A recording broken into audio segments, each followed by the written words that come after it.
A wild Chris Phobia appeared.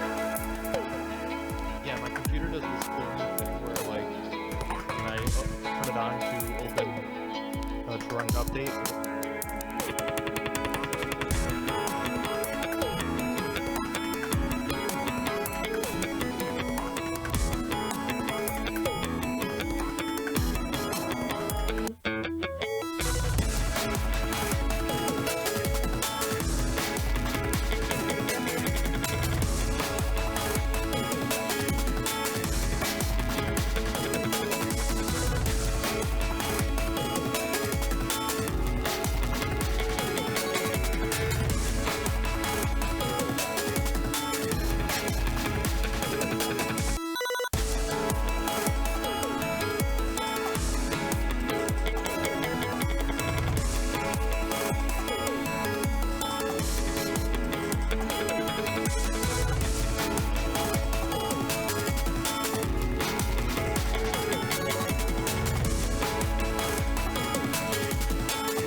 Last week at Dover, Bradley Hawley went pole to the win around the Monster Mile. While Thomas Sink gave him a challenge towards the end, the reigning champ looks like he may reign again as we go into the last 3 rounds of the series. With both championships possibly locked up, will we see another new winner this season, or will Hawley gobble up the rest of the races? We'll find out soon as we get ready to watch Round 8 of the Precision Racing League NASCAR Truck Series, sponsored by Diecast Kings, and you'll see it all live here on the Global SimRacing Channel. Hi, I'm Adam Lindgren, and joining me in the booth today is Chris Phobie. Our director tonight will be the boss man, Joe Peak, and he's using cameras provided by the great Dougie Beard. Martinsville is the shortest paved oval on the NASCAR calendar, and to see why the paperclip has gotten a reputation for intensity and tough battles, let's send you down to our track guide.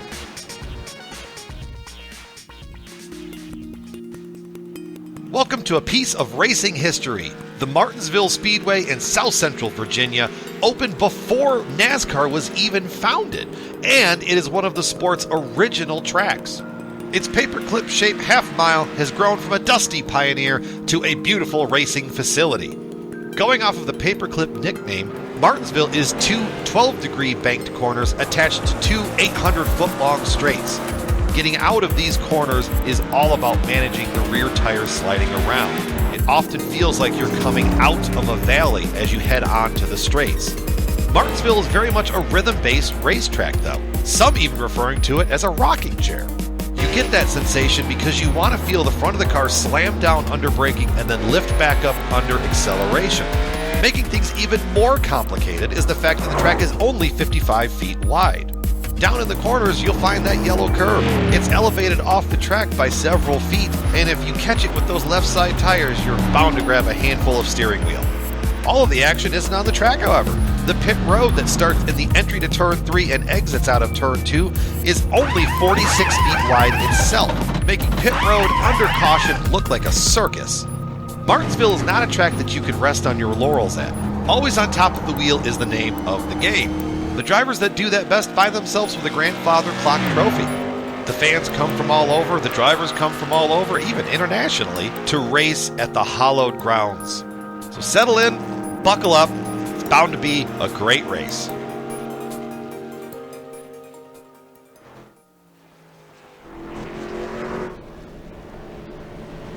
There you saw a couple of reasons why this place is so legendary. And Chris, why don't you talk to us more about how these trucks are going to handle this paved surface?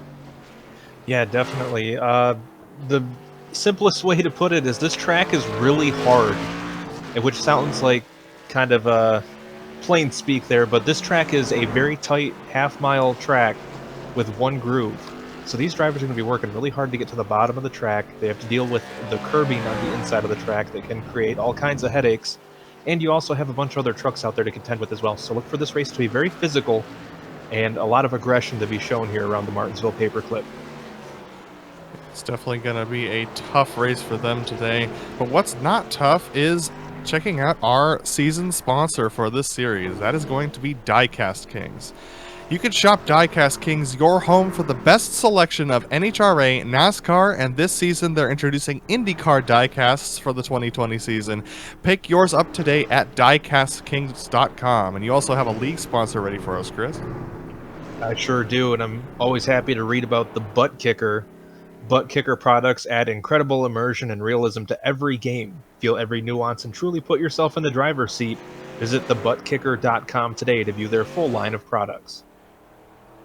So as I talked about in our pre-race briefing, we have quite a big lead at the top of the driver's standings, which we're going to check out just now.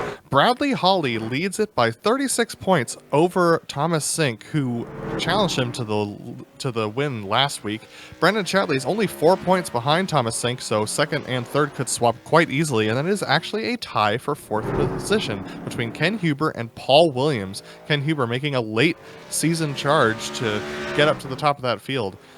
And Chris, apparently it's a little bit the same in the team standings as well.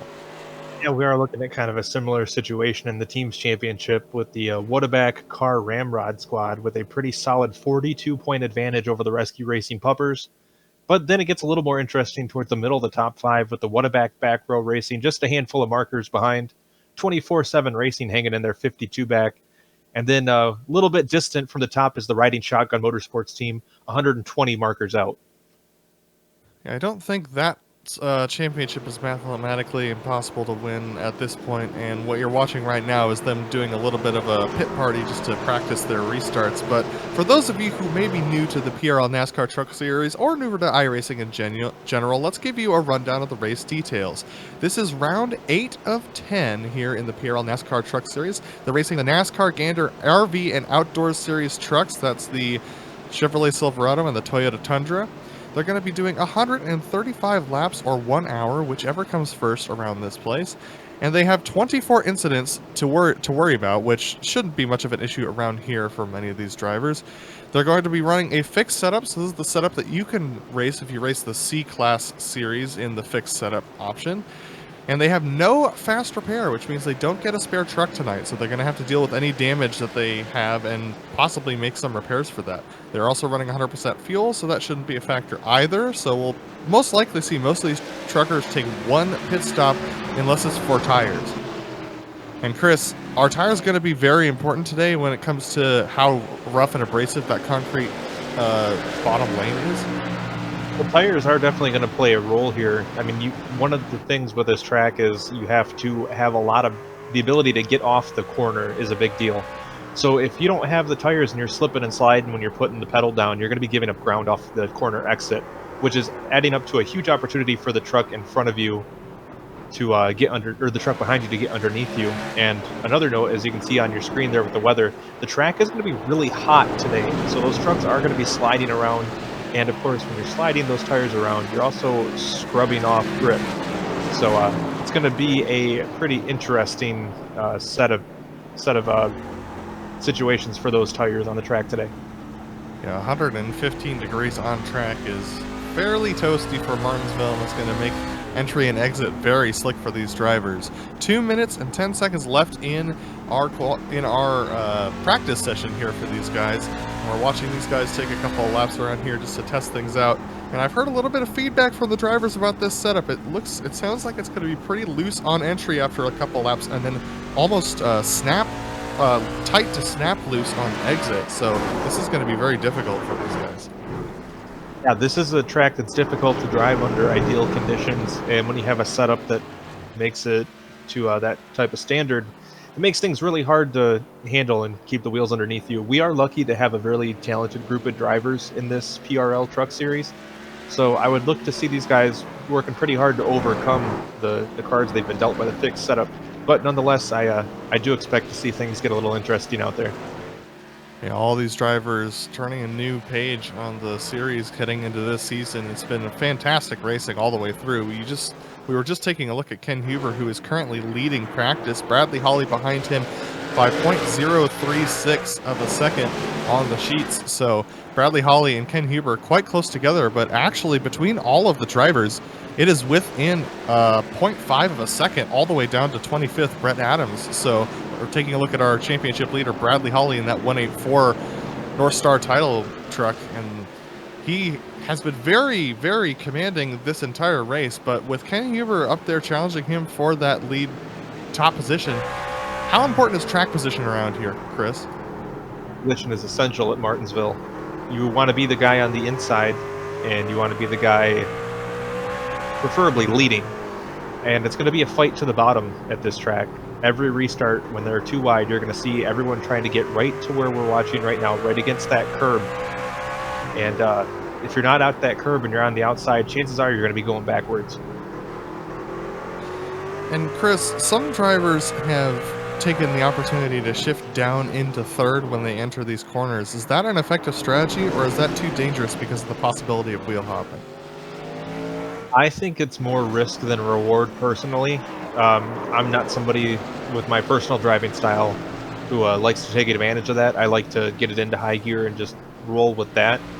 But if you're a driver that's comfortable with it, maybe it will work out for you. It's never really fit my personal style of driving, but it's something I could see working for maybe somebody with a little more of that type of mindset. This is a track that seems to favor drivers that have a good road racing background, and that could also be something that we see come into play a role as we get later on into this race. So here we are jumping into qualifying now. Jared Mogard deciding not to jump out, actually, as the first truck. He's going to restart his truck and get headed out now onto the track. This is the 02 of Baron Hilton, one of our first trucks out there. And it looks like it's just those two, Mogard and Hilton, who are going to start off here. And is this a strategy to try and get the track to cool down a little bit, or are they hoping that the track rubbers in some before they get out there into qualifying? I'd say probably the rubbering in, but if an errant cloud comes by and maybe cools off the track a little bit, that wouldn't hurt things at all. So Baron Hilton coming around here onto the front stretch. This should be the completion of his first time lap. He gets it done, and that's a 21.065. So that will be the marker that these drivers will all try and beat. Jared Mogard immediately beats it by about 0.5 of a second, so quite a quick lap for Mogard. But Baron Hilton showing us just how tough it is. He actually clips the inside apex of that corner, and it bounces him out a little bit, and we're going to see whether or not that affects his time as he crosses the line. It is a 20.785, so it is a little bit quicker that time around for him. But Ken Huber now jumping up to the lead. Austin Hunter will be on next across the line, and he actually spins out, so unfortunately he's going to have to restart his qualifying time, maybe only get one lap in. Yeah, that curb is definitely going to be a huge hazard we see play a role throughout the event today. If those drivers get down and touch the curb, or even worse, hop the curb, it's going to create havoc. This is Josue Tellez. We saw how strong he was at Dover, cutting through the field, but he started out pretty far back, so he's going to hope for a better qualifying today to move himself up the field and have a better opportunity as far as track position is concerned. A 20.979 is only good enough for 6th position at the moment, but we've seen that the second lap has been faster for most of these drivers. Yeah, that's Almost a little bit surprising to see the second lap be quicker because you'd think everything would be a little bit more used up on that second lap. This isn't really a momentum track like some of the bigger mile-and-a-half or bigger tracks that we race on with this series. So he does go faster, a 20.839, but that does not improve his position, and actually Baron Hilton's able to jump him. Here comes Thomas Sink, second place in the points. And you were just talking about that, the second lap being faster for most of these drivers. One of the things that we are dealing with in this series new from, well, two things actually new from last season to this season is the new engine package and the new tire model. So two things that possibly could be affecting their times. Looks like Thomas Sink getting a little bit loose exiting the corner there. And that's another thing they talked about was, as we mentioned earlier on, was that fixed setup, unfortunately kind of wanting to snap loose on corner exit. So these trucks are going to be a handful, especially with all the other factors you just mentioned, Adam. Thomason coming off of 4. He's going to cross the line. He's currently in 5th with a 20.594. He has a 20.592, so a slight improvement, but still only good enough for 5th position. Bradley Hawley, though, is now on track. Adam Shane as well as he tries to get his laps in. You know, that's another thing, too, is you're definitely going to want to be in one of those odd-numbered positions when qualifying shakes out, because then you have the advantage of starting in that inside row, which, again, is just such a huge deal here at Martinsville because there really is no second groove to speak of.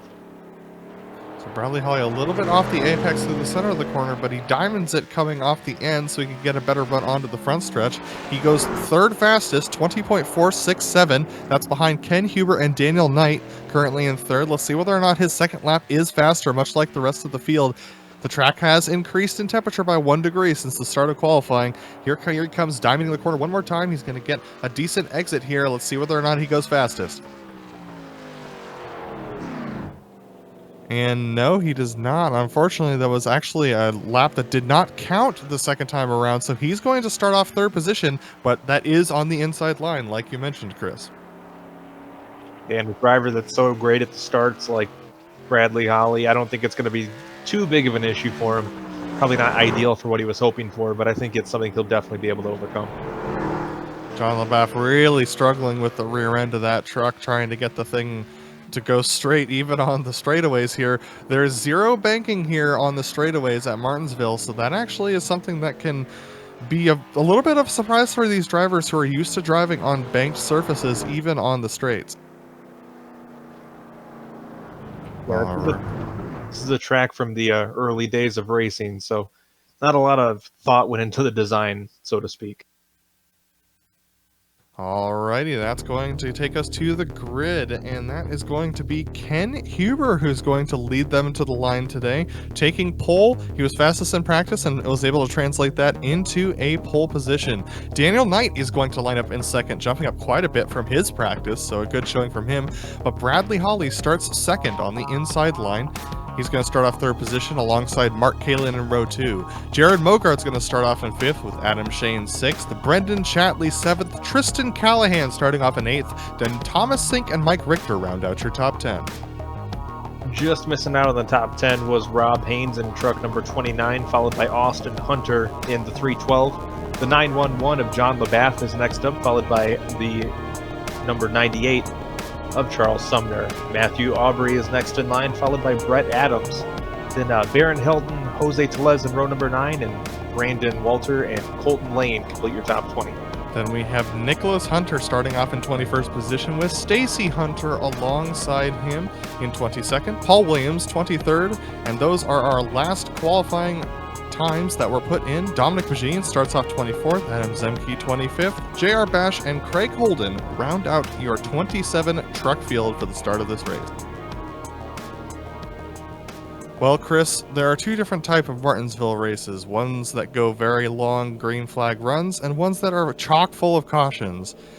Based upon the trends that we've seen this season, what are you expecting tonight?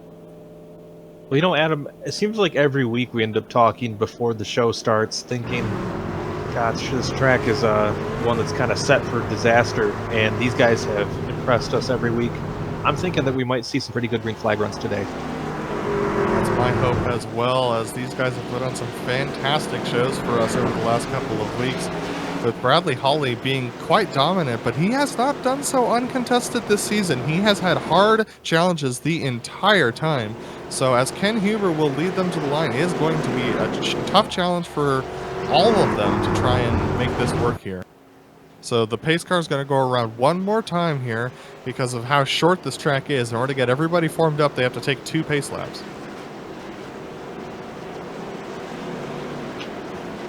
Yeah, it's the shortest track on the schedule, I believe, so we'll cross our fingers and hope everybody plays nice and get ready for some good old-fashioned short track racing. So Ken Huber will lead them to the line. That is Daniel Knight in the black and red 17 truck on the outside of him. Then you have Bradley Hawley on the inside in that 184 that we're currently looking at with the 62 on the outside. That is Mark Kalin. And here we go. Ken Huber jumping early. Daniel Knight, though, with a great run on the outside, but he's going to be stuck on the outside as they go into 1 and 2. Still side by side with everybody as they go further back. But look at that. Ken Huber able to break out. We have a wreck in the background that looks like Tristan Callahan. Yes, it was Tristan Callahan. No caution right now, though, as they go 3 wide into the corner. But Ken Huber still leading currently in that number 30 truck. Bradley Hawley just now breaking free of Daniel Knight. And he's gone around! Daniel Knight getting sent a little bit by the 58 truck. Yeah, it looked like Kalen just got into the back quarter behind that left rear tire. The 17 tonight sent him around and they stack him up. All right, we're going to take a look at the replay of what brought out our first caution. And this is going to be between the 83 of Adam Shane, I believe, and the 17 of Daniel Knight. So here he comes into the corner. That was actually the 62 truck, rather. The 62 of Mark Kalin who got into him. And then the 48, that's Thomas Sink, our second place in the championship points, who actually ended up getting collected by that, so hopefully he's not too far down. And then that was back behind us with Tristan Callahan getting into it as well. So we're going to watch on board with Thomas Sink as he comes into what causes the caution. Yeah, you got to feel for Thomas here. As you can see, he's just kind of coming along, running his race. Literally has nothing to do with the incident that happens ahead of him, but unfortunately this is a very narrow track, had nowhere to go with the 17 spinning right up in front of him. Yeah, that was actually a pretty decent hit for him. So he's in the pits right now getting his damage repaired.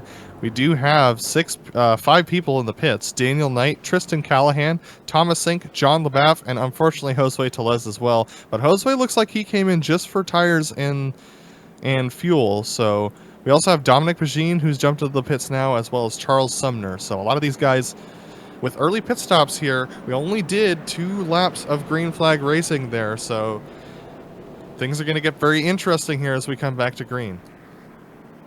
Yeah, what do you think of that strategy play, Adam?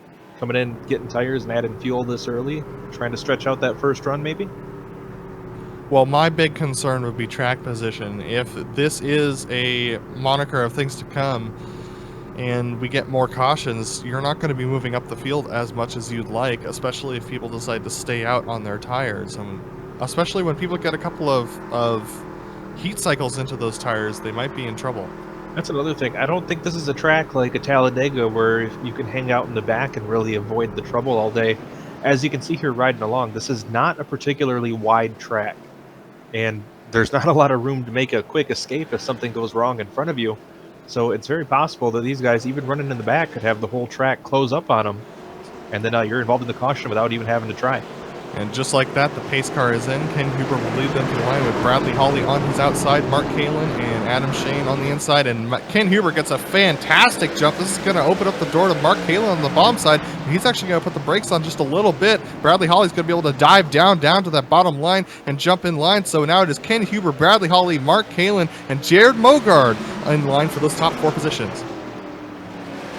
Yeah, Jared Mogard's definitely going to be somebody you want to keep an eye on throughout this race. He's a very exciting and aggressive driver, and with that kind of being his reputation, I think he's somebody that can put on a pretty good show here at Martinsville. And they're actually all single file all the way back to Nicholas Hunter in the 14th position, and Brett Adams just outbraked himself going into the first corner. Looks like everyone's going to be okay from that, but it's all single file all the way down the field at this point, and we're riding on board with Jared Mogard in that 4th spot. Nice little plug of the GSRC logo, too. And also fastest lap for Jared Mogard, stuck in there behind Mark Kalin. He might consider making a move here. So here's one of the things we haven't talked about yet, Chris. How do you make a pass around this place? Do you have to move the guy in front of you, or do you just dive it down early?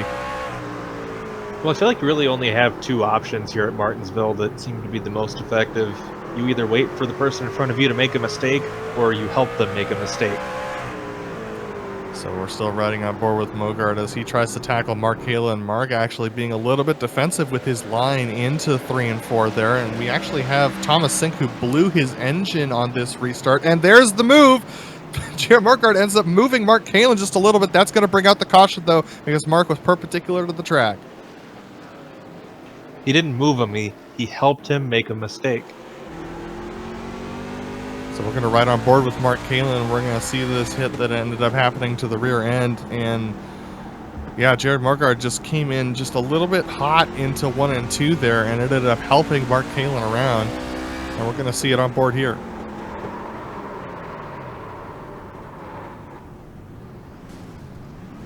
So Mark Kalin will recover back to 9th position. And here comes one of the interesting factors that they've been talking about a little bit at the beginning of this week. The pace car has been a little bit naughty this week as far as who it lets go and who it doesn't. So this might shuffle the field up if they're not careful. Yeah, I've heard little bits of grumbling about that through around the internet all week about issues with that.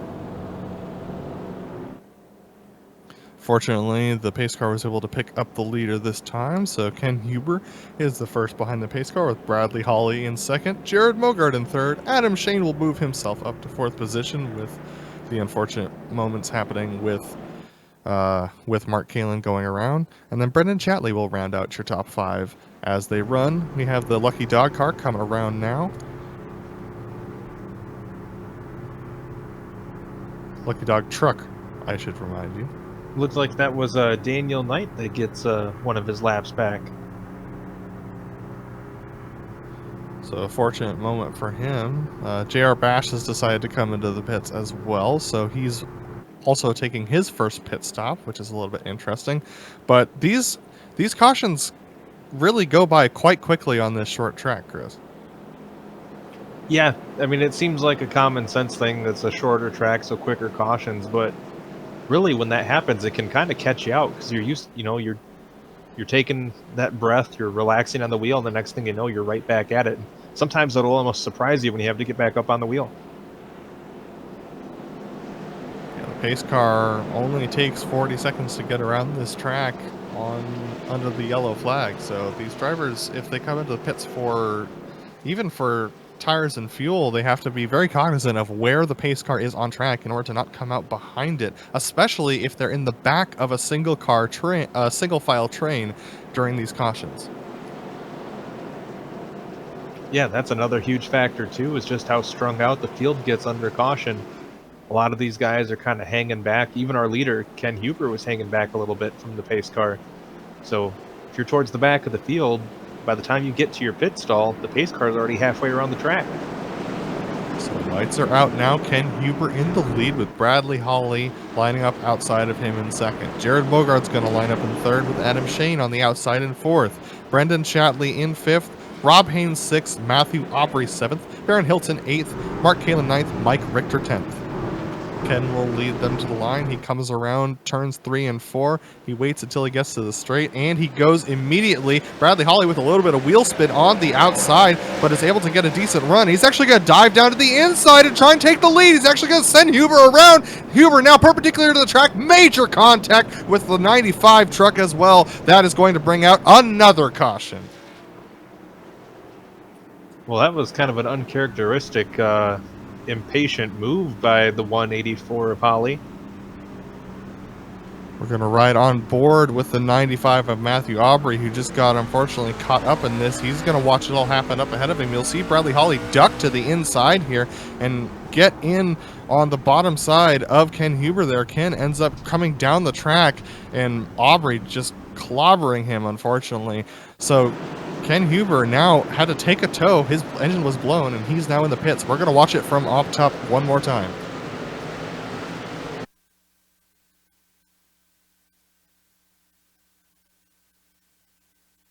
Yeah, just a late move there and a late defense from Ken Huber, and it all came together. And that's just one of those things. This is a very unique track, and as you said, Chris, you really do have to start moving people. But this one might be a little bit contentious. Yeah, I mean, from my perspective, it didn't really look like he quite had the position. Maybe Holly should have backed out of it. But you know, it's one of those racing deals. I guess these guys are really aggressive, and it's not very easy to pass here.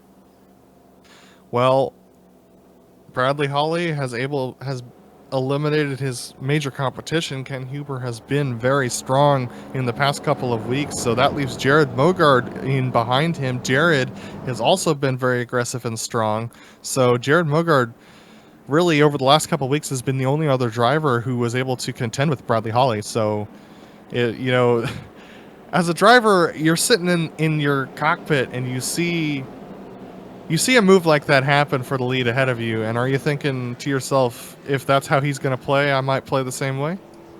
As I like to say, live by the sword, die by the sword. If you're willing to bump somebody out of the way or dump them, then you have to expect the same thing to come back around to you.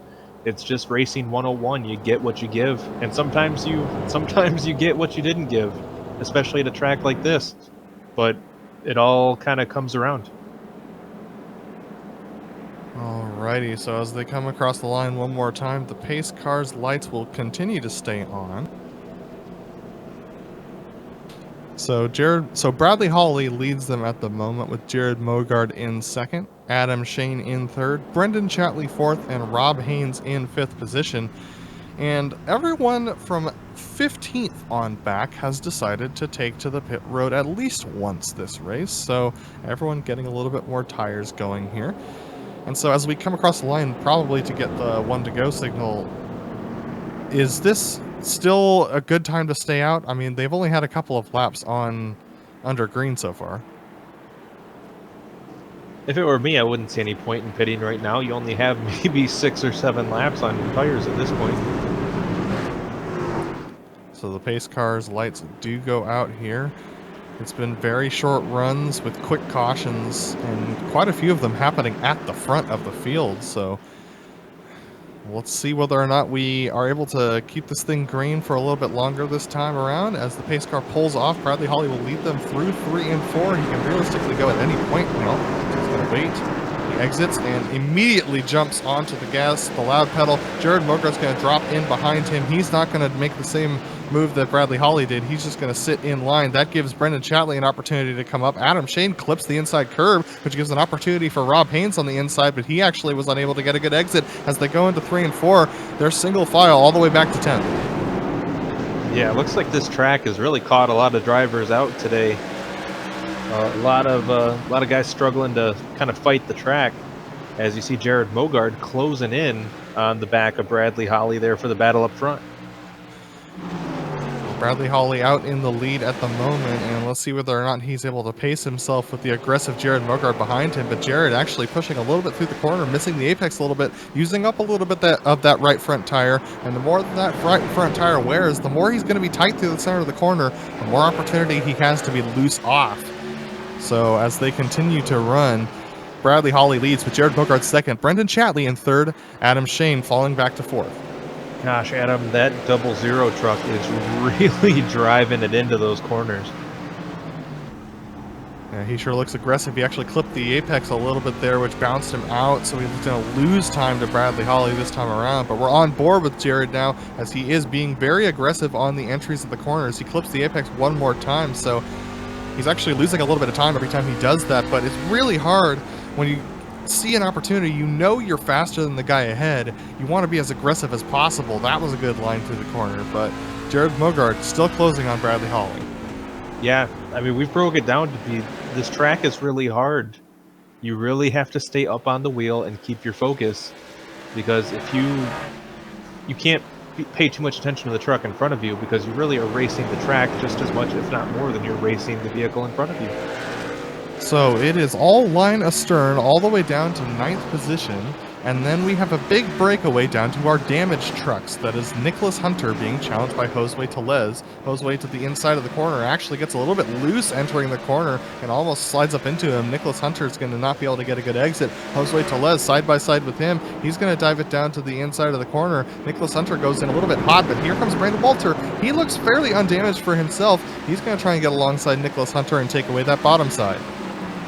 The way these early runs have gone, I think fairly undamaged is about as close to undamaged as we're going to see from any of these trucks. Absolutely. So Brandon Walter stuck on that outside. That is Austin Hunter going to the inside of him. Next up, it is John LaBaff going by, and then Paul Williams. So, man, that is just a really, really damaged truck of Nicholas Hunter stuck on that high side. Yeah, but still hanging out there pretty far up into the field, so I guess it could be better, could be worse type of thing. Definitely true, but back up in the lead, Bradley Hawley and Chris Foby still nose to tail, and they have gapped Brendan Chatley by about a second and a half, so they are definitely not taking a break here right now, and Bradley Hawley seems to have that corner exit down, but he's starting to slide the rear tires a little bit. Yeah, so is this where I mentioned that you just said that I was running second? Because I think we both know I'd never be there. Well, that would be Jared Mogard running in the second position with Bradley Hawley in first, rather. And so Jared Mogard's starting to fall a little bit back from Bradley Hawley now that we're further into the run. We're going to take a look at the battle for P4. This is between Rob Haynes and Adam Shane. Yeah, I will say, Adam, it's nice of you to think that I could run that high up anyway. As we see a couple drivers really duking it out for that 4th position right now, Adam. And just behind them, Colton Lane and Baron Hilton side by side for 6th. And Baron Hilton actually got into the outside wall entering the corner. Shouldn't be too much damage, but he did hit the outside wall a little bit, and he's going to hit it one more time on exit. So Baron Hilton's truck not behaving the way he wants. This is the longest green flag run we've had. So this is the first time these drivers have had to deal with these trucks in longer green flag run conditions. Have I mentioned yet that this track is really hard? Literally every different spot on the track is a different challenge for these guys, and as the tires wear, it really gets even more difficult. It seems like the track just kind of narrows in, like it's almost like it's trying to suck in its gut when you come out of the corner. Just like all of a sudden you're pushed right at the wall. It's scary almost the way this wall will come up and bite you. Rob Haynes sure looks like he wants to get by Adam Shane. That's the battle we're looking at. Adam in that black 83 with Rob in the Rescue Racing 29 behind him. And it is just a challenge for any driver to try and make a move here. It looks like Adam Shane is slow through the center of the corner, but then he's able to get a good exit, whereas Rob Haynes is strong on entry, but then loses a little bit on exit. So different driving styles starting to rear their heads here. Yeah, that's another beautiful thing about this track, is you watch how some drivers approach the entry into the corner, and they're really aggressive on entrance, and they make up a whole bunch of ground, but sometimes they give it up trying to gain that much into the corner. And then you have drivers that really kind of focus on the exit of the corner, and they get that huge run down the straightaway. And it's really fun to watch all the different interpretations on how to handle these tracks. Another battle that's starting to get a little chaotic is the battle for the 10th position with Josue Tellez and Brandon Walter, followed by John LaBath, Adam Zemke, and Charles Sumner. And this is the battle for those trucks that are fairly damaged or did take pit stops. And it is quite a battle going on here. Look how close it is between Josue Tellez and Brandon Walter as they come off the corner. Ooh, and John LaBath looking like he's very loose coming off the exits.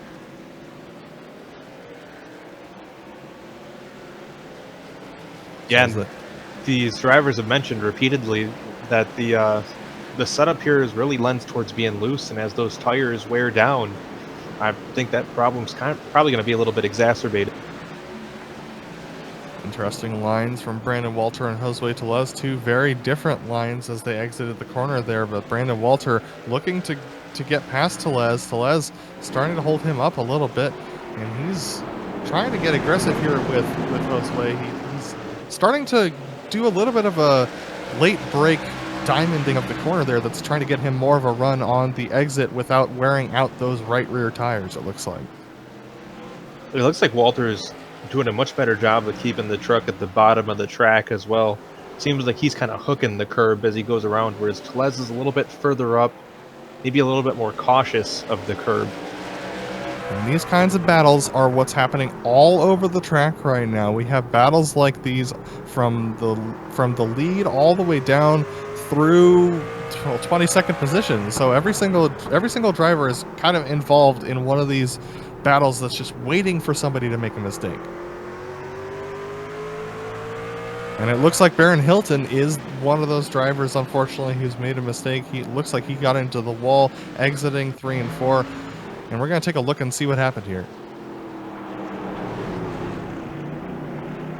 Hilton, the middle truck there of the three.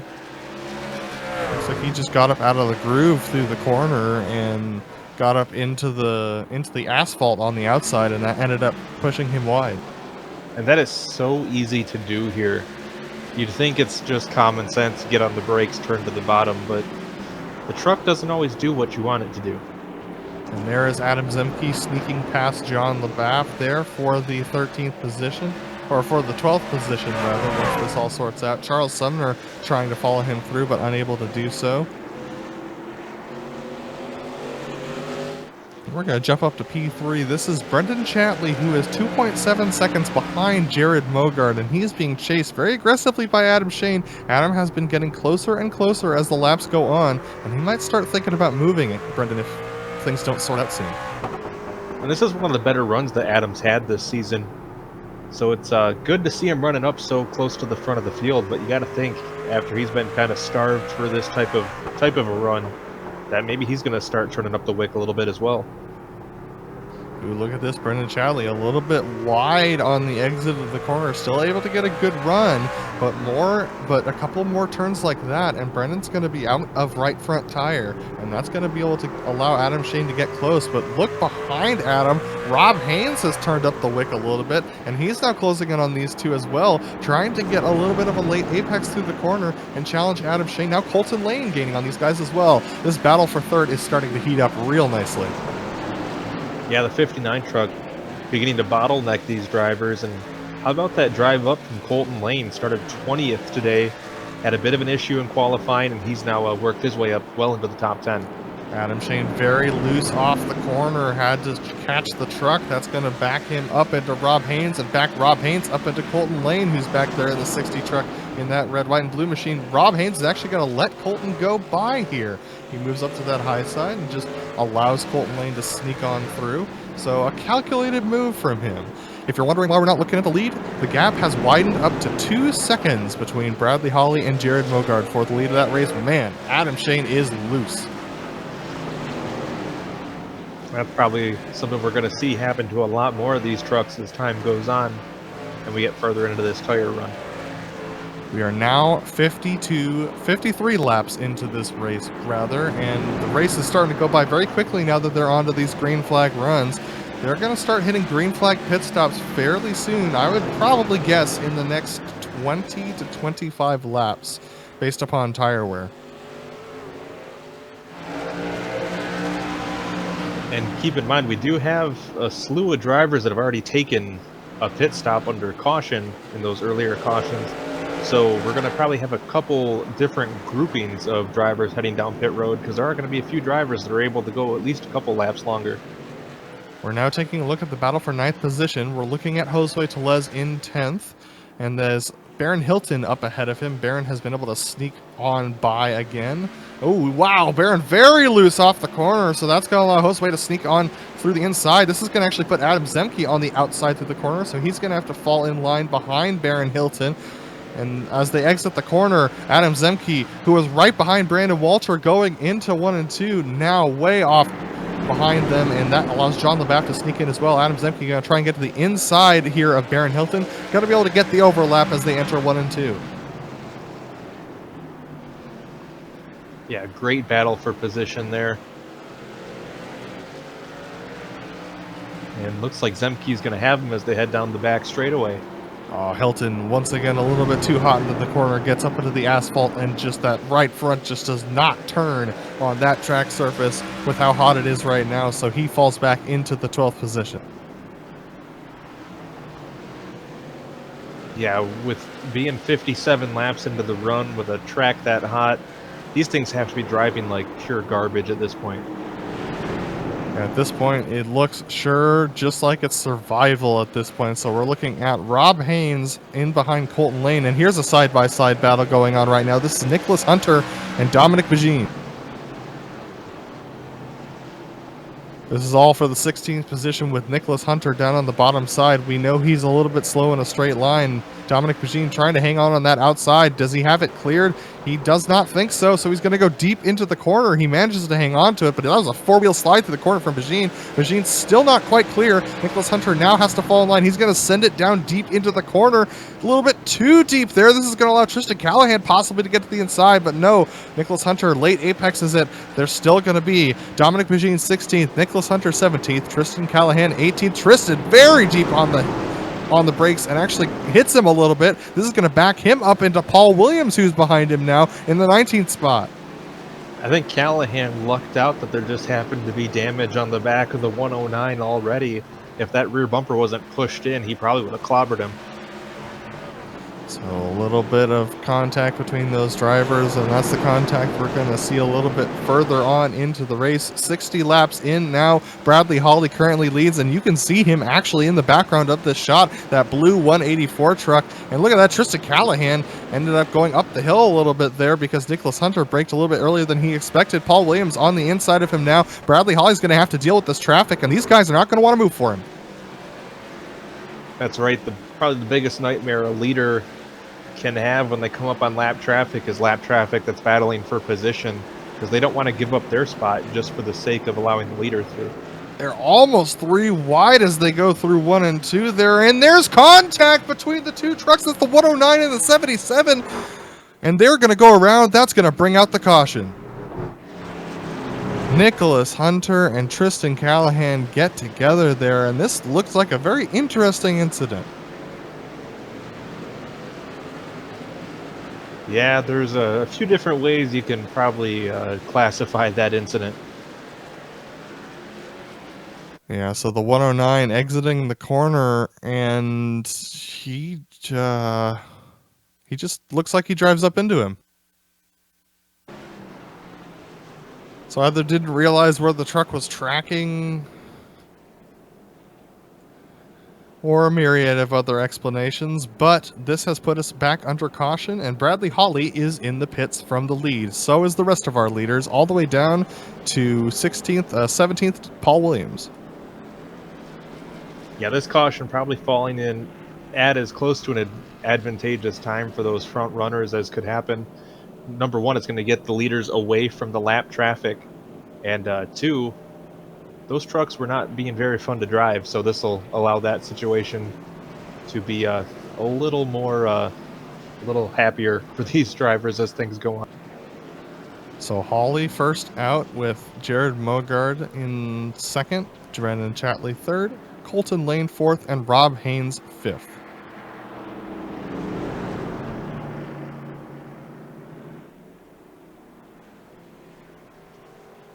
All right, Chris, it has been a long green flag run. Now we have a caution here on lap 64, and as the drivers come back around, they're going to have fresh tires. Do you think that's going to make everyone aggressive again, or do you think that it'll be calmer once more?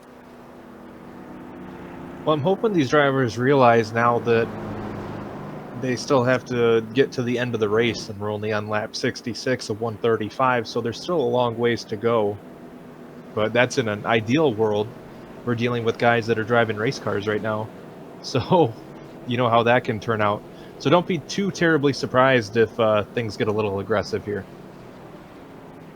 And pardon our technical difficulties for one moment as we get a couple of things sorted out in the background. As they run, it is Bradley Hawley, Jared Mogard in second, Brendan Chatley third, Colton Lane fourth, Rob Haynes in fifth, Adam Shane sixth, Mike Richter in seventh, Austin Hunter in the 8th position, Brandon Walter 9th, and Adam Zemke in 10th position. And Chris, Jared Mogard has been very aggressive and hanging on to the back of Bradley Holly, but he did fall away towards the end of that run. Do you think he's going to try and change things up here as the pace car's lights turn off? With Jared Mogard being as aggressive as he is, would not surprise me one bit if he really lays the screws to the 184 here to try to get that lead away. But Bradley Holly has been a bit more aggressive than we're used to here today as well, so we could have quite a battle on our hands. So as the pace car pulls off, Bradley Holly will lead them to the line. Remember, this is their first time on fresh tires in about 40 laps. Let's see how they go. Bradley Holly goes about the same time he did last time. Jared Mogard able to get down to the bottom side with him as well. He's actually going to cover off Colton Lane on the high side a little bit there, so that allows Brendan Chatley to sneak down to the bottom side of Colton Lane. Colton's going to fall back a little bit into the clutches of Rob Haynes in the 5th spot, and now they're going to go a little bit single file here, but it's still side by side back for 6th and 7th. It looks like that bottleneck there behind the 29er Rob Haynes as they're all trying to get things sorted out. So as we work lap number 69 right now, these drivers towards the back of the top 10 are too wide pretty much the whole way back. Things are getting pretty hectic out there, Adam. Adam Shane deciding he does not want to be stuck behind anyone anymore. He's on the outside, but he's being very aggressive on that line as he tries to get by. And he's going to stay up there, but he's going to stay in the asphalt a little bit. That's going to get him a little bit off kilter, so he's going to have to slip in line behind Adam Shane. He did have a pass for the 3rd position. Colton Lane did take the spot back away from Brendan Chatley, but they're still all battling tooth and nail here through all the positions. But it's single file all the way back down to Baron Hilton in 14th spot.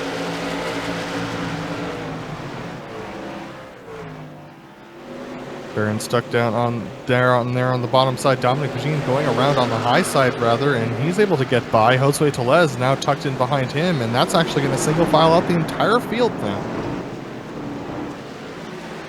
Well, it's almost a chance to catch your breath there. These drivers really struggle to get to the bottom of the track on these restarts. It's not like some of the other tracks where you can maybe try to make the second groove work. You got to be on that inside line. So these drivers working really hard to get down there, and then once everybody does finally get their spot in line, so to speak, they seem to calm down a little bit. Looking off the back bumper here of Bradley Holly as Jared Mogard tries to chase him down. They're not going to deal with lap traffic for another 20 laps, so this is Bradley's opportunity to try and snake away a little bit from Jared Mogard, or Jared Mogard's opportunity maybe to try and take the lead from Bradley Holly, but they are pulling away from 3rd place Colton Lane by 1 second. Jared Mogard looks like he's beginning to maybe make up some ground there on the lead. He gave the 184 a few laps, and he gets real close there as they head through turns 3 and 4. And Jared being very aggressive on these restarts, maybe hoping for another caution, and he's going to work as hard as he possibly can to get up there. But we're taking a look at Colton Lane in that 3rd position, and he's got a little bit of a gap, a little bit of a safety cushion back to Brendan Chatley. Rob Haynes there in the 5th spot behind him, and Mike Richter in 6th, so they're all pretty equidistant. But Mike Richter's being challenged by Brandon Walter and Adam Shane, who are very close in behind him.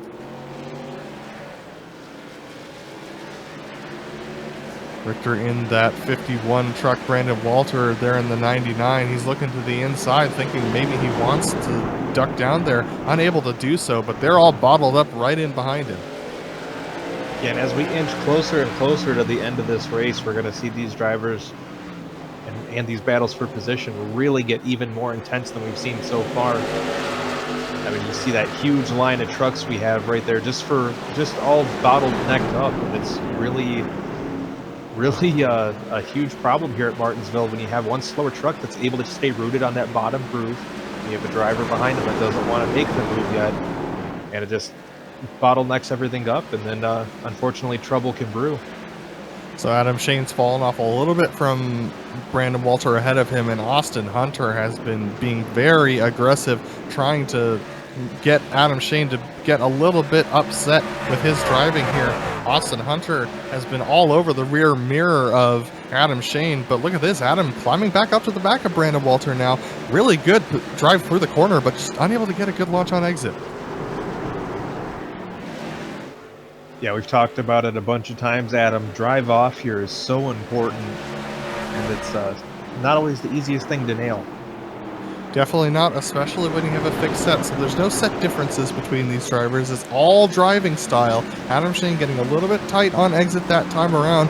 It ended up snapping loose on him a little bit, so he's just hanging on to this thing. Austin Hunter, though, looking very aggressive here. He's got a really good run. He might think diving down to the bottom here through 1 and 2, but look at this. Adam Shane very deep on the brakes. He's going to get into the back of Brandon Walter a little bit, trying to hold off Austin Hunter going into that corner.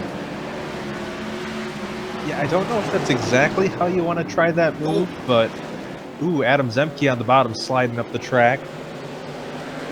He tried to get to the bottom of the 312 there. That was a very close move. But we should jump up to the lead because Jared Mogard is there. Bradley Holly has been holding him off for quite a while, but Jared Mogard working on refining his lines and his exits. He has a good opportunity to try and get Bradley Holly here.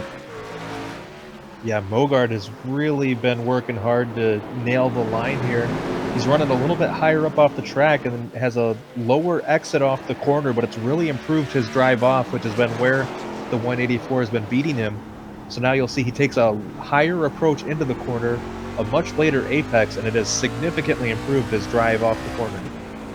Actually, that's been something that I've done in my races. Look at that. He's almost a full lane high on entry, but that truck now not starting to agree with him. It's not getting down to the center of the corner, so he might have to back off his entry a little bit here to try and get that truck to turn. And it's got to be even that much more frustrating when he sees how close he gets to the back bumper of Bradley Holly on entrance and through the apex of the corner, but he just can't quite. And the 83 truck is around. Adam Shane is around in the back of the field, and this was off the nose of Austin Hunter. They were getting a little bit spicy there, and this is going to bring out another caution. We're going to take a look at this one. This was off the nose of Austin Hunter as they came through 1 and 2, and this was just bottled up from 3 and 4 all the way down the straight. Yeah, we talked about that gaggle of trucks being all kind of bottlenecked up together, and yep, you are right, that was definitely spicy. And in defense of the 312, the 83 was already loose on entry, and so already slowing down more than the 312 possibly could have. We're going to watch it on board now. The 312 looking to the bottom side. It wasn't a move that was on, and he knew it, but the 83 just getting a little bit loose off the rear bumper of Brandon Walter there, and he just gets into the back of him and helps him around a little bit. Yeah, I'd say that was definitely a move with no ill intent. But just one of them racing deals. Well, Chris, strategy time. Bradley Holly is in the pits, but not everybody came in. Brendan Chatley, Mike Richter, Austin Hunter, John LeBaff, and Charles Sumner, as well as Paul Williams and Adam Shane, all stayed out. And look at this! Jared Mogard beats Bradley Holly out of the pits. Just insult to injury. Well, I guess it's big brain time here at Martinsville with some of these drivers making the choice to stay out. Obviously, the 00 Jared Mogard had a smoking fast stop as he was able to get out ahead of the 184. But we've talked about it repeatedly. Track position is essential here at Martinsville. And the 184 has given up a bit of track position, and he'll be restarting, from what it looks like, at least his timing and scoring is set right now. He'll be restarting in one of those even numbered positions, so he'll be in the outside line as well, just to add insult to injury. But you got to think, with these trucks that have kind of been through the ringer a little bit today, now going to be up ahead, going to be on worse tires, and possibly less fuel, you got to think they have at least one more stop needed. But when is that going to happen? And we will definitely keep our eyes on the 184 of Bradley Holly, as well as the car of Jared Mogard as they try and cut their way through. They're only going to be starting off in 4th and 5th positions. And actually, because the 312 of Austin Hunter went into the pits, this is actually going to stick Jared Mogard on the outside and Bradley Holly on the bottom side. So it is going to be a very difficult restart for those drivers. So as they run, Brendan Chatley currently leads with Mike Richter in 2nd and John LeBaff in 3rd. Jared Mogard is our first of the pit takers with Bradley Holly in 5th position, Colton Lane in 6th, Rob Haynes 7th, Brandon Walter 8th, Adam Zemke 9th, and Mark Kalin in 10th position. Lights are out on the pace truck, or the pace car rather. And Brendan Chatley is going to lead them to the line. This one is going to be an interesting restart. Trucks with old tires, trucks with new tires, and Brendan Chatley leaps to it immediately, leaving even us commentators stunned, and everybody's starting to get checked up here. Look at this. Bradley Holly down to the inside of, oh, and it's happened again. Bradley Holly and John LaBeouf get into it. That's going to be another caution, and there's a caution in the back of the field as well. That's Charles Sumner and Tristan Callahan. Yeah, unfortunately, when you have those unique restarts, it kind of catches a lot of people out. Some people react quicker than others. And unfortunately, when you have that many different things going on at one time, stuff tends to happen. Oh boy, that was a tough moment there. That was the 92 truck, I believe. And then we had the moment happening up ahead of them with Bradley Holly and John LaBeouf. So this looked like a carbon copy of the third caution we had as well. Bradley Holly dives down to the inside into the braking zone, and John LaBeouf tries to come down to the apex, and they get together.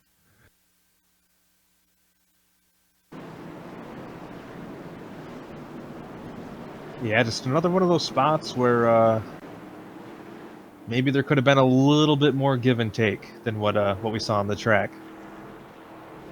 Yeah, so the one in the back was due to a loose truck, and the one in the front, which would have caused a caution as well, was, and interestingly enough, because that incident happened after the caution flag had flown, John LaBeouf was able to retain his position, and so he's going to stay ahead of Bradley Holly as they run.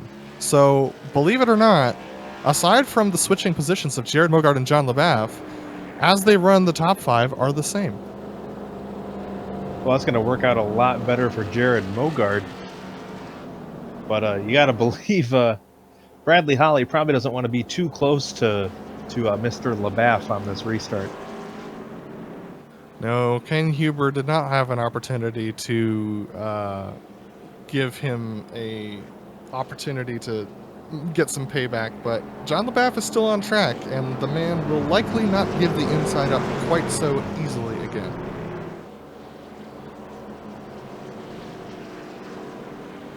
So well, maybe at the very least, if they get too close on track again, maybe it can just be to maybe make dinner plans for maybe an online Skype date or something. Skype, Teams, Zoom, take your pick.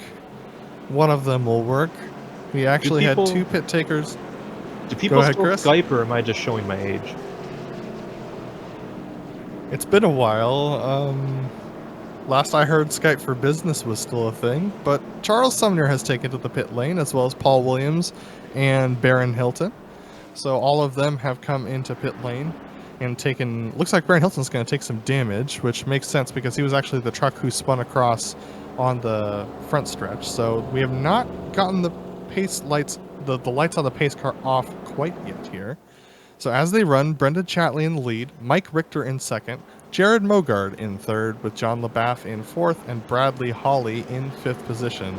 Our eyes are going to be on Jared Mogart and Bradley Holly, as they are our first pit takers.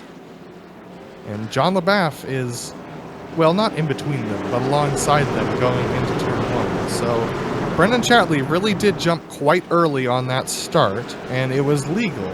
But let's see whether or not he does it again, and let's see whether or not he catches out the rest of the folks the same way. Here we go. The pace car is going to pull off. Brendan Chatley waits this time. How long is he going to wait, though? He waits through the center of the corner. Here they come to exit, and he launches immediately, and that leaves Mike Richter in the dust on the outside. Jared Mogart already to second position, and now we have contact, more contact in the back of the field, and that's going to send the 29 truck around. That is Rob Haynes, and he's around, and it is a big mess behind him. Yeah, unfortunately, when it came to the reaction on that start, our leader was on cable, and unfortunately the rest of the field was on dial-up. Wow, it was a complete collection there, and that was Colton Lane just with nowhere to go, ending up getting into the 29 truck, and even behind them, the 62 truck goes around as well. That's Mark Kalin. The poor guy has been in so many accidents today. He's still driving at this point, but that was just a big bottle up into turn one. Yeah, that unfortunately that restart looked about as good as my old away message on AOL Instant Messenger. I miss those. Used to tell a lot about a person from their away message, but all right, here we have it. The pace car has done some antics here. And it has decided to pick up Rob Haynes and Colton Lane, who at the moment are considered to be on the lead lap.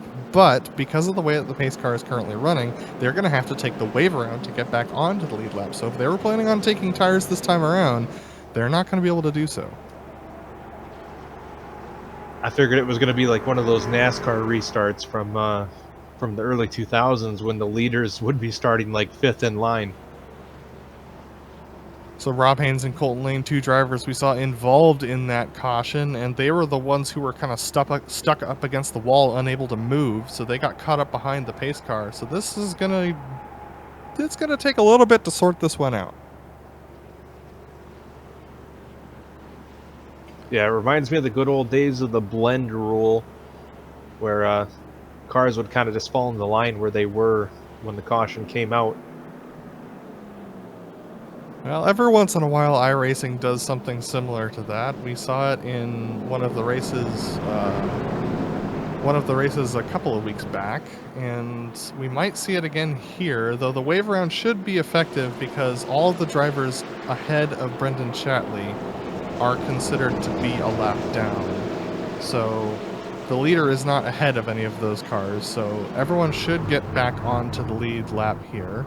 Baron Hilton and Charles Sumner being 2 other drivers who are a little bit stuck behind them as well. So Adam, when it came to your AIM away message, since we have a moment, were you more of like a Taking Back Sunday lyrics guy, or was it just some kind of witty joke that you copy and pasted off a quote page from IMDb? Well, at that age, I was not a witty man whatsoever, so I was more of the lyrics kind of gentleman. I can see it, because when we're like 13 years old, that's what we need to share with the world, is how music makes us feel. Precisely. That is exactly how it felt. All right, as they run, not regarding the trucks who are doing the wave around right now, this is going to leave Brendan Chatley once again in the lead. Jared Bogard lining up on the outside this time. But here's the interesting part. Mike Richter in 3rd and John LaBeouf in 4th. That separates Bradley Holly by a full lane up to his challenger, Jared Bogard, on the pits on the new tires. But Brendan Chatley already released by the pace car because of the wave around. Everything took a little bit of a shorter time, and he goes in the middle of the corner this time. Jared Bogard gets a fantastic exit. He's going to be able to challenge into 1 and 2. Look at that move down to the bottom side by Brendan Chatley to try and block them off. And the 66 trying to go around the outside of Bradley Holly. They're still side by side for 3rd place, and that's going to be a challenge for Bradley Holly to try and get by. Still side by side as they enter 1 and 2, and looks like Jared Bogart's going to be free and clear. Brendan Chatley stuck in behind him. Bradley Holly up to the 3rd spot, and we have Mike Richter diving down to the bottom side, having a little bit of a connection issue, but he's there. Bradley Holly stuck on the high side, nowhere to go. He's going to get held up as he exits the corner, but he's finally going to be able to get it done. He's now up into 3rd as they exit 3 and 4. We talked about how aggressive the 00 of Jared Bogard is, and he proved it on that restart. He had bounced off the curb and did every other move that he could to try to get past the 59, as Chatley now under threat from the 184 of Bradley Holly. Holly has been uncharacteristically aggressive throughout this event, so if I was Chatley, I might be getting a little nervous because Holly is not afraid to exert his will to get back to the front. Bradley Holly taking a look at the move. Brendan Chatley, he has nowhere to go at this point. He's not able to challenge for that position. He's just going to try and hang it high on the high side there. Bradley Holly able to snake by, though, and that's going to allow him to go by. So Bradley Holly released to go and try and check out Jared Bogard. But, whoa, battle behind them. Oh, the John LaBeouf almost getting sent around one more time here. Dominic Pagine on his inside. These two guys almost getting knocked side by side there, and then we have Brandon Walter and Paul Williams side by side as well. So, ooh, a little bit more of a bumper there from Brandon Walter on John LaBeouf. These two guys are just not letting each other go. Well, the pay window is opening here shortly, and as you can see, these drivers are getting a lot more aggressive. The elbows are out, and we're going to see a few black eyes before this one's done. 25 to go, door-to-door contact between Brandon Walter and John LaBeouf, and John LaBeouf's nowhere to go on that high side. Brandon Walter blocking it off. John LaBeouf now being challenged there by the 42 of Adam Zemke, who sneaks down to the bottom side. More door-to-door contact, and Paul Williams gets into it as well, so John LaBeouf just getting roughed up to that high side. Nowhere to go now. Jose Tellez next to look on. Yeah, the 911 truck looks like a ping pong ball out there. He's just getting pushed around every which way. Now the 24 Jose Tellez on his back bumper. If you're wondering about the lead, the gap is now up to 0.916 seconds as we see the drivers go by. Wow, look at all these drivers go through. That's Paul Williams. That's, wow, Jose Tellez almost to the bottom side of John LaBeouf, but John LaBeouf saying no, not this time. Up ahead, though, we have a pass going on for fourth position. Dominic Begine getting past Mike Richter up there for the fourth spot. Mike's going to try and come back at him now, but nothing doing on the exit of the corner. Dominic Begine up to fourth. We are getting to the closing laps of this, folks.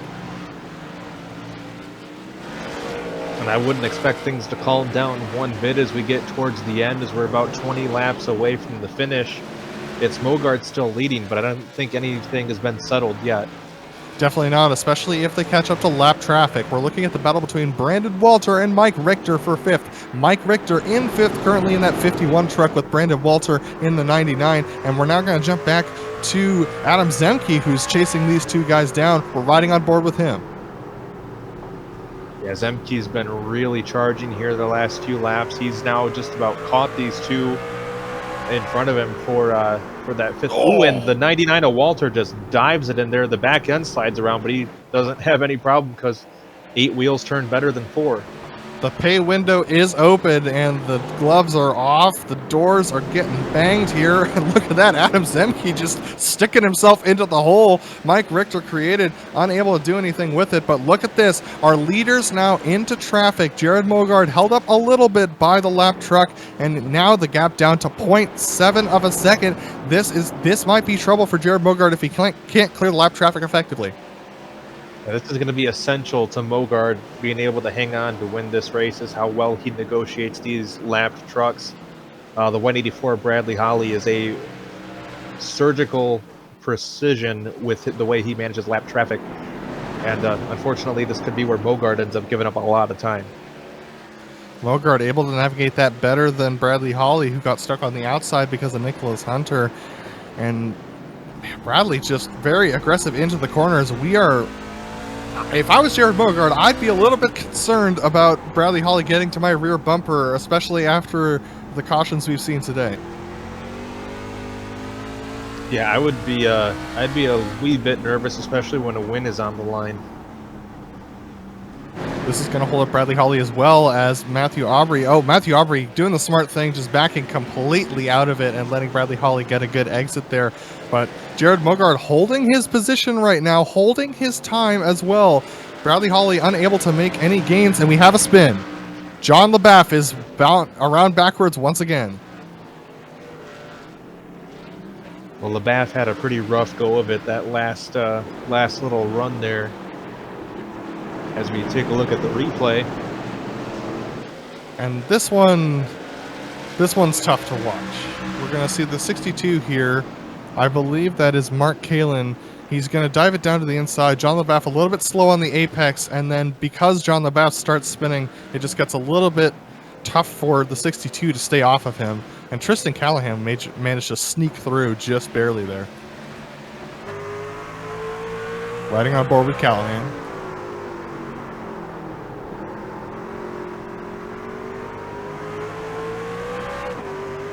You see it happening up ahead of them. The 62 is going to dive it down to the inside. The 911 is going to get tipped just a little bit here. Tristan Callahan sees the brake dust and dives down to the inside, clips that green cone. Hopefully that doesn't give him a penalty here. Yeah, that'd be very unfortunate if that does cause a penalty, because literally all he had to do was that route to avoid the incident.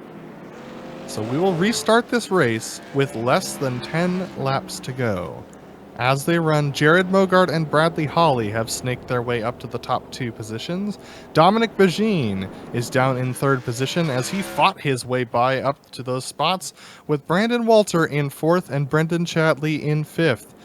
And all the way through the 4th position, those are our pit stop takers. And then we have Brendan Chatley with 59 lap old tires in 5th position. So he's the first of our drivers who did not pit on that last cycle. We have a couple of guys in the pits. Charles Sumner, JR Bash, and Baron Hilton, as well as Matthew Aubrey, are all taking pit stops at this point. But the leaders have decided to stay out, so things could get very interesting here going into turn 1. Now, Adam, do you think this caution helps or hurts the position of the 00 Jared Mogard? Based upon the cautions we've had today and the aggressiveness of Bradley Holly, I would say that this definitely hurts him. He had almost a second gap and was able to hold that over Bradley Holly, but he's going to have to get a perfect restart on worn tires that have gone through a heat cycle in order to try and hold off Bradley Holly through turn 1. If he can hold him off through turn 1 and Dominic Bagine is able to stay on his rear bumper, he might have an opportunity. And in fact, if I was Jared Mogard, I might even consider holding up the restart a little bit to force Bradley Holly to stay on that high side through 1 and 2. I definitely think that would be the smart play as well. And I gotta say, moments like this make me very happy to be a commentator, because I don't have to be one of those drivers out there with my heart in my throat trying to make something happen here in these last 10 laps. We will restart with 9 to go. Jared Mogard leads over Bradley Holly. Dominic Bagine, Brandon Walter, and Brendan Chatley are your top 5.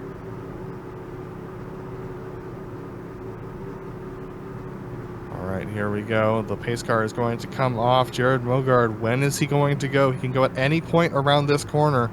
He's waiting. Is he going to wait for the exit? Yes, he is. This gives Bradley Holly an opportunity, but Bradley Holly does not get a good jump and spins his tire a little bit. Dominic Bagine is on his inside. Bradley's going to have to dive it down deep into the corner if he wants to get to the bottom line. Unable to do so, but Dominic Bagine not very strong either, so this is going to compromise both of them on exit. Jared Mogard already up to 0.5 of a second lead. Bradley Holly dives it deep into the corner, tries to get to the bottom line, is able to do so. Jared Mogard, Bradley Holly, Dominic Bagine, Brandon Walter. Well, short of a wreck taking out everybody behind him, I think that restart went as good as could be as hoped for the 00 Mogard. Bradley Holly now solidly up into the 2nd spot. He's going to try to close that gap here sooner than later. And don't look now, but Brandon Walter on new tires as well, trying to claw his way up there in the 4th position. Dominic Bagine a little bit down on the tire wear in 3rd position. But Bradley Holly is going to try and claw his way up there. We're still green as they run right now. Still with Jared Mogard and Bradley Holly breaking away now from Dominic Bagine in 3rd. They are nose to tail, 0.4 of a second apart. It looks like the best battle on the track right now is that one for 3rd between Walter and Bagine. Looks like Bagine sent down towards the bottom of the track. Ooh, Walter way up high. Yeah, I was just about to say, Walter is definitely not where you want to be through the corner. Oh, and we do have a wreck. That is going to be the 02 of Baron Hilton once again. JR Bash involved in it, as well as Nicholas Hunter. We're going to take a look at this, taking a look at JR Bash, and oh, this was a bottle up into the corner there. Everyone in the back of the field just getting bottled up by a couple of lap trucks here, and we're going to see what happens as they enter 1 and 2. Oh. Looks like the 28 of JR Bashes did not anticipate the 02 backing it off that much. And then we had Austin Hunter come in late to the party and get into that. Oh, sorry, Nicholas Hunter come in late to the party and get into that as well. We're going to ride on board with the 28.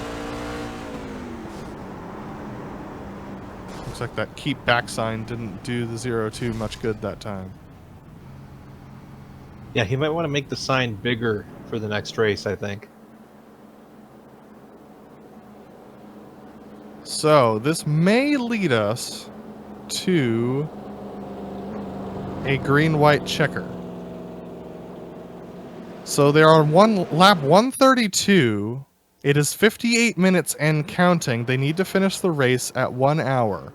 So unless iRacing calls the green-white checker now, which it does not, there are 2 possibilities. One is that it will finish under caution, and the second is that we'll get a 1-lap shootout, which is what we have seen a couple of times last season in this series, when you get a green-white checker and the time expires.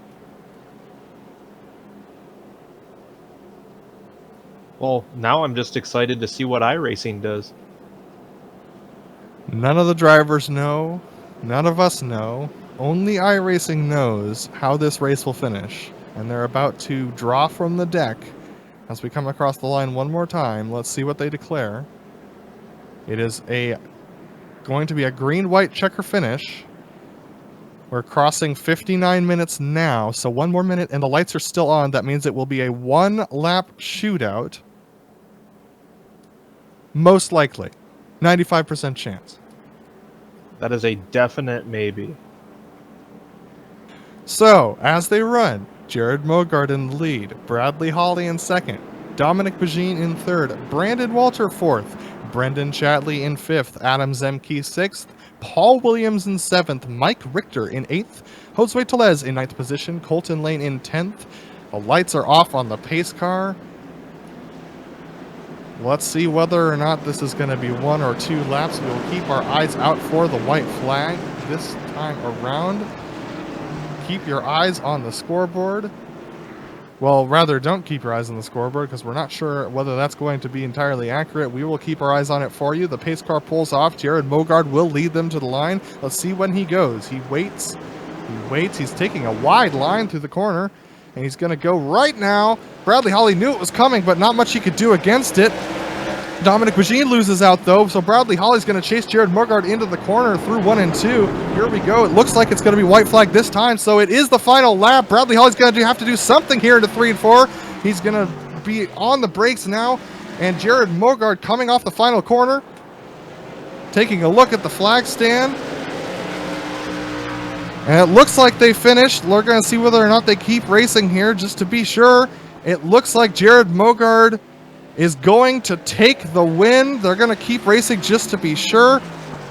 Jared Mogard, Bradley Hawley unable to get to him. Jared Mogard's going to take it off of 4, and just to seal the deal, he's going to cross the line one more time and take the win here at Martinsville. Well, that was kind of like the good old days of racing where they'd run a couple extra laps just to make sure that they got them all in. The good old days of racing, and not a new winner here. Jared Mogard has won before, but a very, very happy Jared Mogard. And it all came down to that pit strategy where he came out ahead of Bradley Hawley from the pits. Jared Mogard taking the win here today at Martinsville. And that is going to take us to a break, but don't go anywhere. We will have the official race results, and a couple of interviews for you shortly after this break.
In what was one of our craziest races of the season this year in the Precision Racing League NASCAR Truck Series. Sponsored by Diecast Kings, Jared Mogard took the win today over Bradley Hawley by just 0.246 of a second after a great restart. Dominic Bagine able to hang on to third spot, comes home in that third position with Brandon Walter in fourth, then Adam Zemke coming home in fifth spot in that 42. Brendan Chatley in 6th, Mike Richter in 7th spot, with Paul Williams coming home in 8th spot. After all of his troubles today, Rob Haynes also comes home in 9th, with Josue Telez rounding out your top 10. Just outside of the top 10 was Charles Sumner coming home 11th, with Colton Lane 12th. 13th place finisher was Brett Adams, followed by Tristan Callahan after an eventful race for him. Stacy Hunter was 15th, with Adam Shane, our final driver, on the lead lap, in 16th. Then John LaBath was our first truck, one lap down, followed by J.R. Bash, Baron Hilton, and Austin Hunter completing your top 20. Mark Kalin comes home 21st, 17 laps down, with Matthew Aubrey 22nd. 23rd is Nicholas Hunter, with Daniel Knight in 24th, and Thomas Sink, your last finisher, in 25th. Ken Huber and Craig Holden did not finish the race. And looks like we have Jared Mogard to talk to, our winner today. Jared, what a race you had with Bradley Hawley there throughout the race, but talk to me about that pit stop where you came out ahead. Was there something you did differently there to get that stop time down? No, I think I just hit my pit stall a little bit better. The first time I kind of was a little cautious getting in there because it was kind of on the curve and I didn't really know where it was. So I was a little cautious the first time, but it felt like I was a little bit more aggressive getting in the second time there, and worked out in our favor because that was the pass for the win right there. It definitely was. And talk to me about the traffic today. You and Bradley had to deal with quite a bit of it. And how was it treating you, both when you were in second and in the lead? Well, when I was in second that long run there, I kind of burnt my stuff up, and by the time I figured out what I needed to be doing, the tires were gone, so I was struggling a little bit. It looked like Bradley was getting better on the longer run there, and then after that pit stop there, when I restarted fourth, they were starting early, so it kind of helped me more than it helped him. I got to the front quicker than he did, but it was challenging. But like I said, after that long run, once I figured out what I needed to be doing, it was a little bit easier to pass people. Well, fantastic win today, Jared. And is there anyone you want to thank before we let you go? Yeah, Splash and Go Graphics, iBuy Power Computers, Twitchy Race Reports, Dirt Race Central. I got to thank Ben at Dirt Race Central for hooking us up, allowing us to run this deal, and all the boys back at the shop, MOSR, and I think a couple are tuning in, so shout out to them guys, and you guys for the broadcast, and everybody that puts on the lead. Thank you. Well, thanks for talking to us, Jared, and we look forward to seeing you next week at Charlotte. Yes, looking forward to it. Appreciate it. Bye. All right, that was Jared Mogad, our winner, and it looks like, Chris Phoebe, you've caught up with our runner-up, Bradley Hawley. Well, Bradley finishing second after a pretty hard-fought race. That one was a bit physical out there. Tell us about what you saw. Yeah, I mean, like you said, it was physical. People just being aggressive and trying to get down to the bottom and try to make moves. Now, you were catching up to the back bumper of Mogard there on that last run a couple times. Did you ever think about maybe giving him the chrome horn, or do you want to try to keep that battle for the lead straight up? Oh, that was the plan. I thought we were going to have a true green-white checker, so I was going to wait till, the very last lap, and then all of a sudden, I never saw the white flag. So next time we come around 4, I saw a checker flag, so I was like, well, there goes my opportunity. All right. Well, Bradley, anyone you want to thank to help make tonight possible for you? I'd like to thank you guys for broadcasting us week in and week out. Diecast Kings for sponsoring us this season and into next, and North Star Title and the Waterback guys. Once again, that's our runner-up finisher, Bradley Hawley. And then Adam, I believe, is catching up with our third-place finisher. Yeah, Dominic, on that second to last race start, you fought very hard to get yourself up from 6th to 3rd. Talk us through that one. That looked like a hard-fought battle for you.